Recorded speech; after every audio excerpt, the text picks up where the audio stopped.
Ah, the scene of the crime. Ladies and gentlemen, we had ourselves another thriller between South Carolina and Clemson, this time on the hardwood here at CLA. I'm Elijah Campbell. He's Jack Veltri.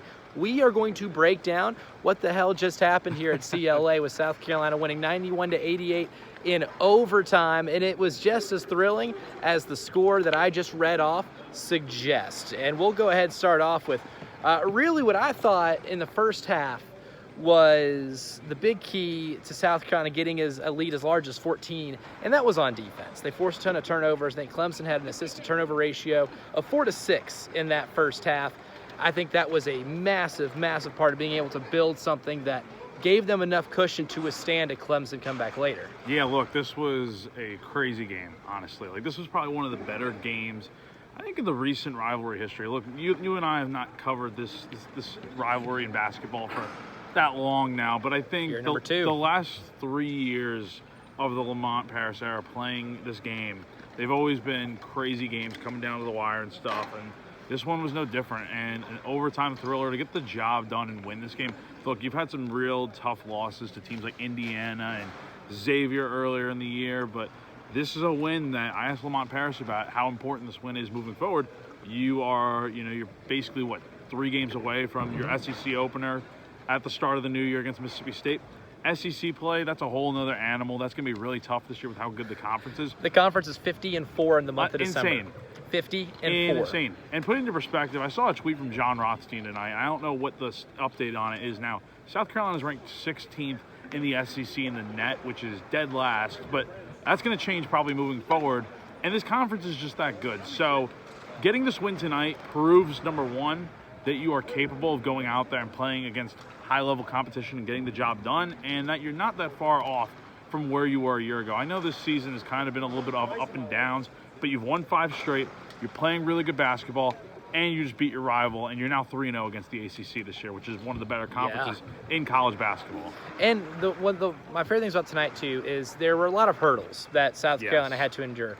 They got the lead in the first half, Clemson stormed back and made it a game in the second half, in large part to the just amount of foul trouble you were in, right?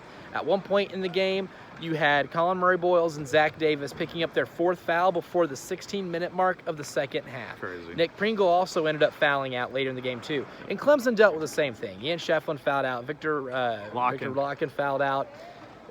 Those 2 dudes were vital to Clemson's success, and South Carolina obviously leans a lot on Colin Murray-Boyles, who, even despite the foul trouble, Jack, 22 points. I believe he also had 8 rebounds and 4 assists. I believe I have that right in terms of his he was insane total tonight. rebound and numbers. Look, he took over. 9 rebounds. Sorry, I shorted him 1. Absolutely nuts tonight. But took over. I mean, there were times in that second half when it came closing time, right? Colin Murray-Boyles would take the ball, post up Ian Shefflin, where Ian Shefflin picked up 2 of his fouls later in the game on Colin Murray-Boyles because Colin would go one-on-one with him. Those 2 were going one-on-one all night. That's the matchup of the night right there. It was. And Colin either took him to the basket or waited for the double team to come. And my favorite play of the game, the play that I thought was going to seal it before Chase Hunter did what Chase Hunter did, we'll get to that in a second, was when Colin Murray-Boyles is posting up in about the mid-post, so kind of mid-range area, about 15 feet from the basket.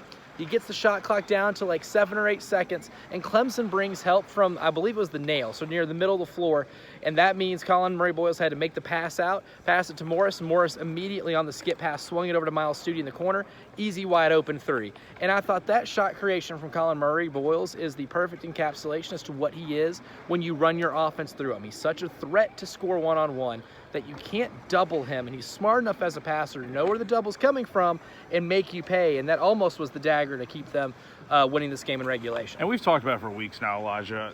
Him being the guy that the offense runs through, just literally everything with this team, is the way South Carolina is going to be able to stay in the fight and win a lot of these big games. Like the games like this are a perfect example of what this season can be for South Carolina, because look, CMB is able to take things into his own hands and make plays. And yes, he fouled out, but again, he did a great job because he had 3 fouls so early in this game to where it's like, oh man, like he might be fouling out rather quickly in this game. And he had to. I give kudos to South Carolina.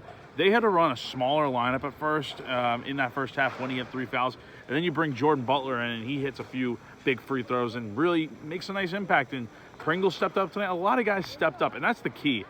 Even though CMB is able to do a lot on his own, it is nice when, number one, he's able to just realize, like you said, that he can kick the ball out and has such good court vision to find the open guys. But number two, those guys that are open and maybe not playing a ton, like that's a lot of what we saw tonight. A lot of guys coming in and playing big minutes, they're hitting shots. Miles Studi hadn't scored in his last 2 games. He had been really struggling to start this year. I think he had shot maybe like 29% from the field before tonight, and that is just a really bad number for him considering just he was a good player for this team last year, but he's averaging career lows in points and all that. And then he comes out here tonight, hits 5 threes. If you can get more of that from him along with what you get from CMB on a nightly basis, you're going to be in a really good spot moving forward. Tonight was a real big stepping stone for a lot of key guys to step up and some guys that maybe don't play a ton. Oh, certainly. And here's the thing with the way this team shoots. They're shooting the ball a lot better. Yes. And I'm a firm believer that it's not just where on the floor these threes are coming from, it's how they're acquiring them, right? This team shoots really well when the ball gets a paint touch and is kicked out. Colin Murray-Boyles, when he runs your offense, he is at his best either finding cutters or finding three-point shooters when the double comes, right? And when these guys catch the pass from outside the paint, they're almost money. That's when I feel like Miles Studi's at his best, catch and shoot when the ball comes outside the paint. Or tonight, the team overall hit 7 threes. And I counted about 5 of those came off of what's called the hammer pass whenever the ball's driven baseline and kicked out to the corner. The hammer pass, the baseline pass, is really sets up these shooters to really get to be able to shoot the ball in rhythm, where they're at their most comfortable.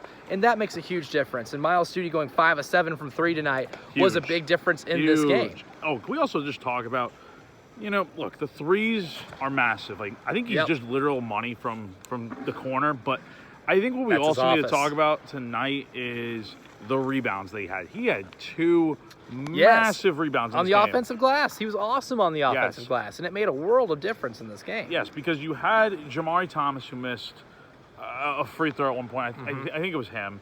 Or maybe it was Jacoby Wright that missed 2 free throws. There were plenty of missed free throws in the back stretch of this game. For all of South Carolina's faults with free throw shooting tonight, and again, it wasn't great. I mean, you went 24-34 tonight. So many fouls called, too, in general. Obviously, as we know, like, the officiating was awful tonight. It was a Pat Adams game. Yes, and Joe Lindsay. But I will say, Miles Studi collecting these big rebounds. Like, there's one time where I think Jacoby Wright missed 2 free throws in a row, and you just see Miles Studi go up against, whether it was Shefflin or Locken, whoever, one of Clemson's big men, and he just goes through him and grabs the rebound and goes right back up for Shefflin, I believe. Shefflin, who's the best rebounder that Clemson has, and honestly, their best player overall. It's stuff like that that is so going to go under the radar, like completely forgotten after this game because it's the magnitude of the win.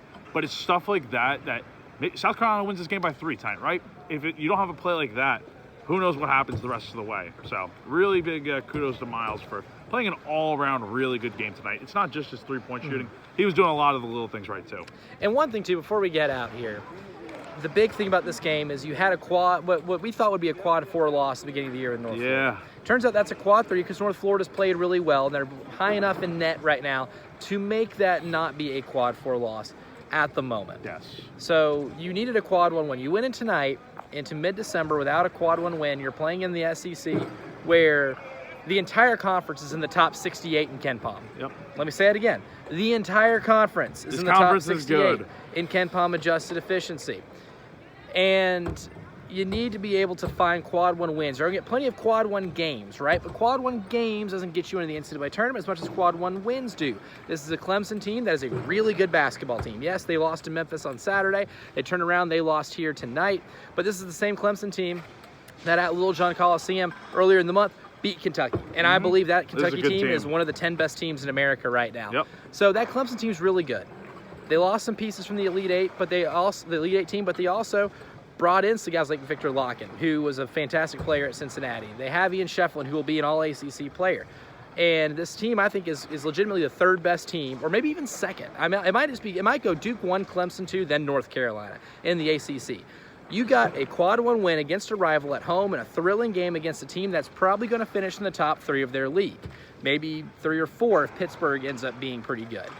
But that's a win that whenever you get to the end of the season, you can look and say, hey, yes, we lost the North Florida game, but one step to rectifying that mistake is winning a game like you did against a team like Clemson. Yep, and look, this was your last real opportunity to get a huge win before conference play picks up after the new year. Like, look, you had lost games to Indiana and Xavier, and you kind of squandered those opportunities. You've been playing much better basketball as of late, winning now 5 straight, and you cap it off with a massive win over a top 25 team. Look, Clemson, they're probably dropping out of the top 25 in the AP poll come next week. However, remember, the AP poll does not matter as much as net.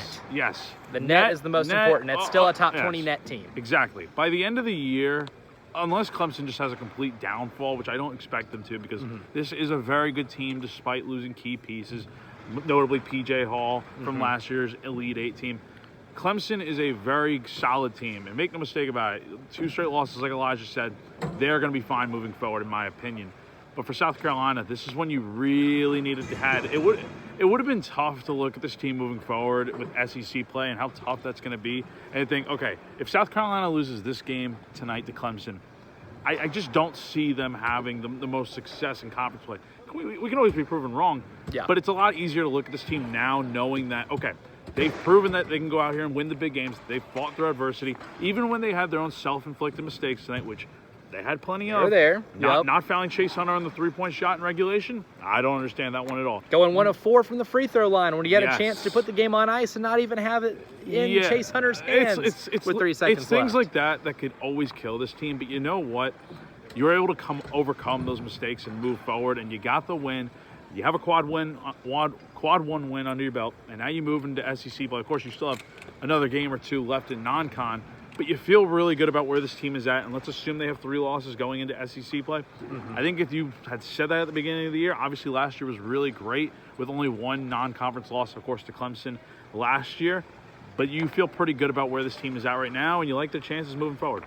Oh, yeah, and of course, it's a win against Clemson. The Carolina beats Clemson once again like they did in football, like they did in women's basketball, like they did in volleyball.